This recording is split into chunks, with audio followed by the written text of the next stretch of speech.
everybody, Fallout here, and there are major changes coming to the Sandbox for Beyond Light. Bungie dropped their TWAB today on October 22nd. A lot of really major changes about to shake up the Sandbox, so I'm going to go through the TWAB and cover each change. Starting with hand cannons. Bungie apparently wants to make changes to give hand cannon subfamilies more diversity and more reasons to use each type of hand cannon. Aggressive frames are having their rate of fire increased from 110 RPM to 120 RPM. That means that aggressive hand cannons, although while still slow firing, are going to fire slightly quicker. Bungie mentions they are tuning aggressive frame hand cannons in a unique way for custom stat tuning, i.e. giving damage falloff for 100 range in the subfamily, now starting at 32 meters. Basically, they're saying they are hand tuning aggressive frame hand cannons in a unique way rather than a flat out tune for all hand cannons in that department. For the adaptive and precision hand cannons, the range stat now has more impact on minimum damage falloff range for both archetypes. Damage falloff for 100 range now starts at 25 meters, whereas before it was 20. Precision hand cannons, aka the 180 rate of fire hand cannons, their magazine is being scaled up by 37%, and note that will affect exotics with that rate of fire. Not a bad change there. I think we can all agree that there is very few things more annoying than a hand cannon with a low, shallow magazine. Get ready for the next change. It's kind of a big one. Moved all lightweight hand cannons, aka 150 rate of fire, to the adaptive subfamily, aka 140 rate of fire. Translation: Bungie is completely eliminating the 150 RPM hand cannon archetype. That includes both the Luna's Howl and the Not Forgotten. According to Bungie, only one exotic hand cannon will retain 150 rate of fire. We aren't going to leave it to speculation. It's beautiful. It does solar damage. It makes enemies explode. It is the Sunshot. The Sunshot is officially going to be the only 150 RPM hand cannon in D2. Bungie goes on to explain their decision. At this time, lightweight 150 rate of fire hand cannons represent the majority of hand cannon usage in PvP. While we experimented with many different ways to even out lightweights and adaptives, lightweight hand cannons consistently retained a faster time to kill. As such, we opted to equalize their rate of fire. We selected 140 rate of fire as it is fairly balanced in the PvP sandbox. It gives other weapon archetypes more time to breathe between shots, avoids an overabundance of hand cannons with faster time to kill than other weapons, and pairs nicely with upcoming changes to 600 rate of fire auto rifles. Don't know how I feel about that change just yet, but I do agree with Bungie that 150 RPM hand cannons are running wild in PvP a little bit, especially more so on PC. I'll be interested to see how hand cannons feel after that change. Moving on, we come to sniper rifles. We want sniper rifles to feel powerful without being so easy to use that they completely dominate. They are adjusting how aim assist is affected by sniper rifle zoom level. Lower zoom scopes have less AA,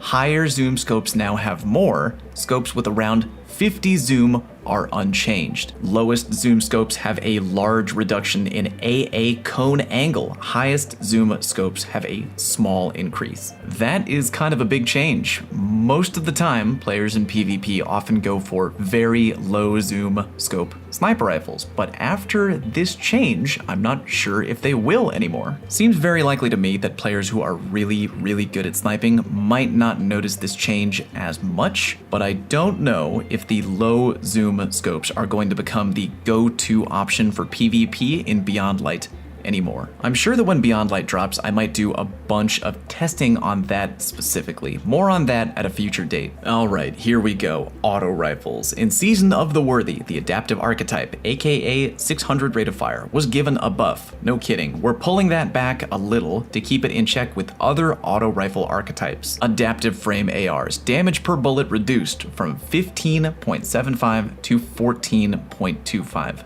Note, prior to Season of the Worthy, damage per bullet was 13.75. 0.75, meaning 600 RPM auto rifles are going to be more powerful than what they were prior to Season of the Worthy, but they're not going to be quite as strong as they are now. Quite frankly, whatever they can do to reduce the time to kill on 600 RPM auto rifles is going to be a thumbs up in my book. I am really personally tired of ARs kind of running rampant in PvP. If you feel differently or if you agree, either way, let me know down in the comment section. Auto rifles are kind of a big deal right now, and I want to hear from you. Let me know how you feel about that change. Scout rifles. Scouts have a reasonable time to kill and can't be adjusted too much without making them dominate the battlefield. True, I've talked about that on stream before. So we are making them a little easier to use. Bungie is officially increasing how much each point of the aim assist stat widens the aim assist cone. At maximum, the aim assist cone is now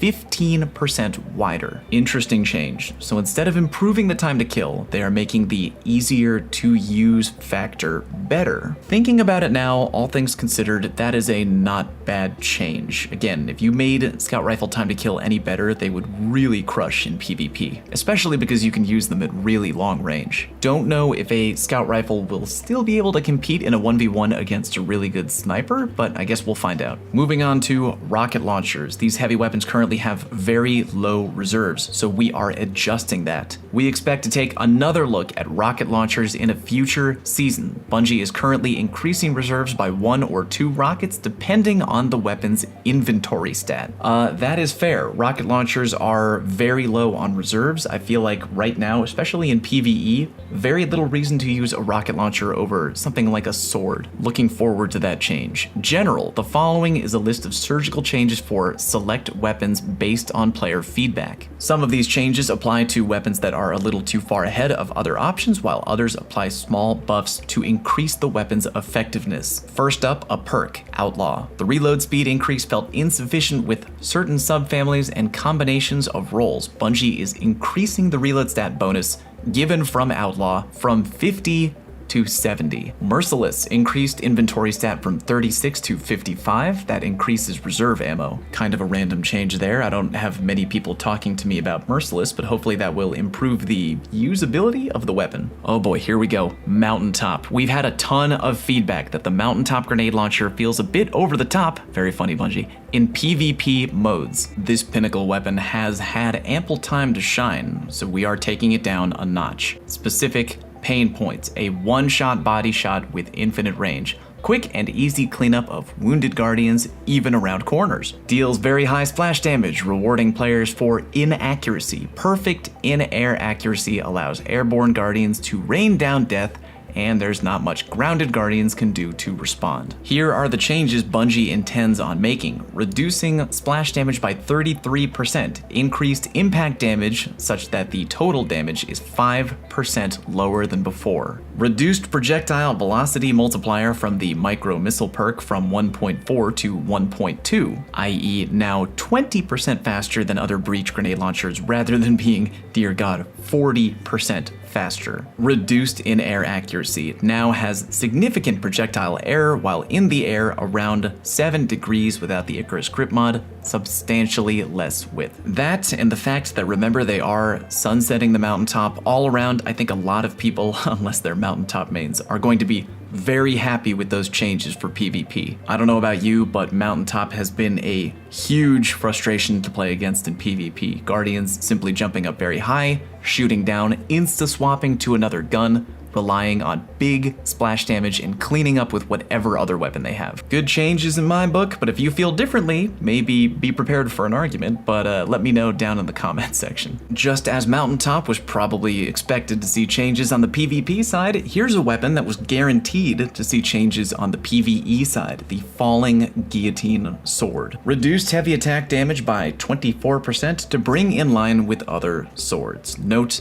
Falling Guillotine will continue to be slightly above average, just not to the extent that it is now. I'm really gonna have to see how strong the Falling Guillotine would be in PvE in Beyond Light. Good to know that it's still going to be above average, because I still think other swords are good in PvE. But yeah, we all saw that coming, right? Feel like every major PvE encounter in the game, you can kind of breeze through with the Falling Guillotine. The Mida Multi-Tool and the Mida Mini-Tool, two weapons I haven't thought about in a long while. Mida Mini-Tool moved the Mida synergy trait to the intrinsic, similar to how the Baroque version works. Added the following perks: Hip Fire Grip and Kill Clip. Note, there is an issue with the masterwork on this weapon that prevents it from being upgraded. That will be fixed in a later update. Sturm and Drang. Drang moved the Together Forever trait to the intrinsic, similar to how the Baroque version works. Added the following perks: Accurized Rounds and Moving Target. Note, there is an issue with the masterwork on this weapon that prevents it from being upgraded.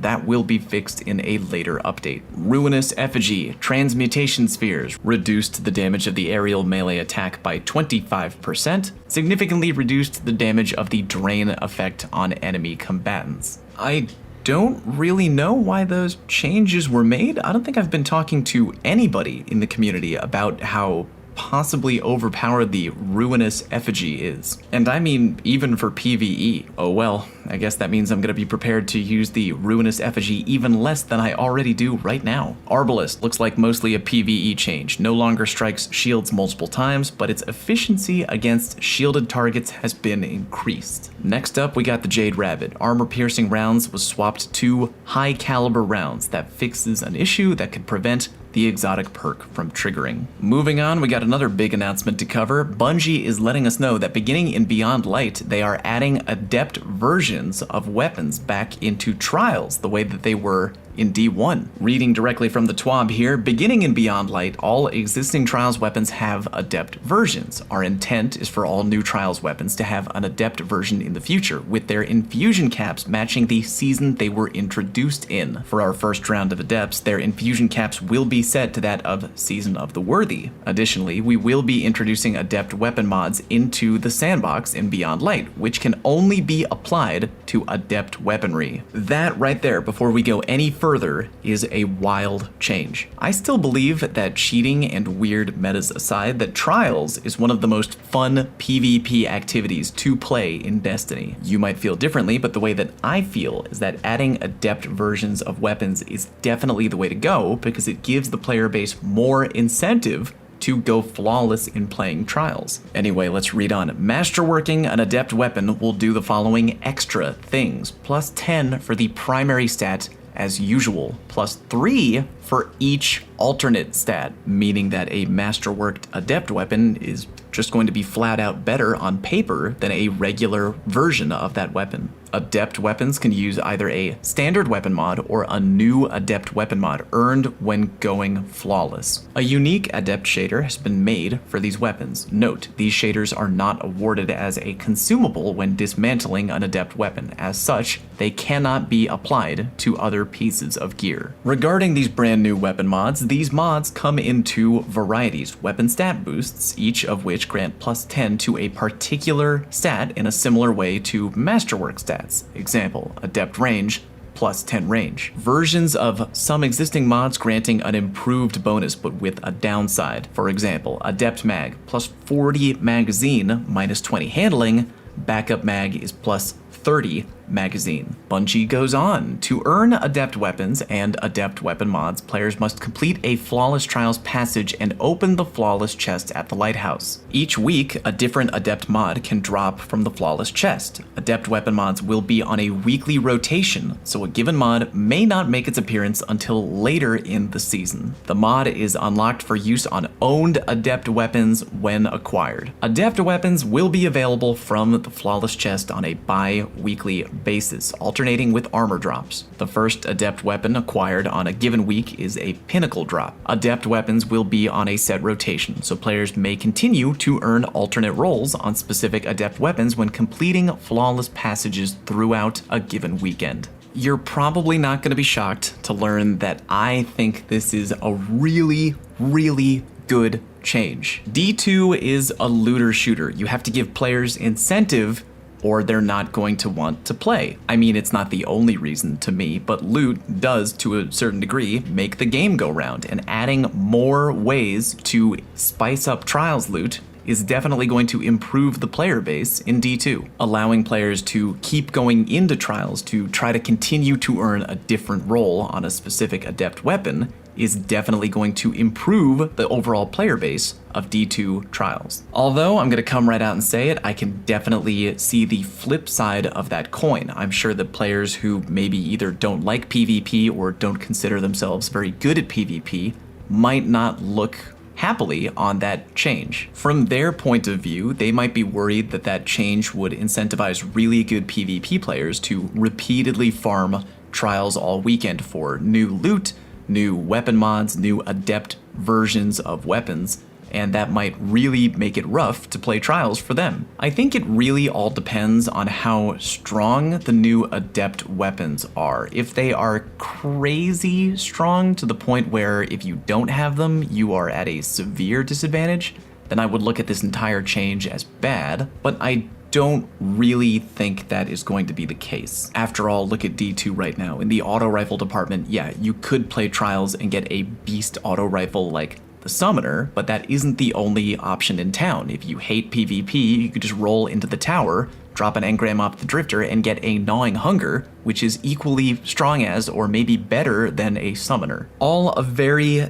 difficult balancing act on Bungie's part. I think that on paper, these changes to trials look really good. I'm in favor of any decision they can make that is going to improve the player base in PvP and give players more of a reason to play each week. If you feel differently, please let me know down in the comment section. And there you go. Those are all the major Sandbox changes listed in the TWAB. How do you feel about them? Let me know, again, down in the comment section. I'm happy about the changes right now that they're making to auto rifles. I'm really wondering if the changes to the hand cannons are going to play out the way they want to. I do know a lot of D2 players who love 150 RPM hand cannons.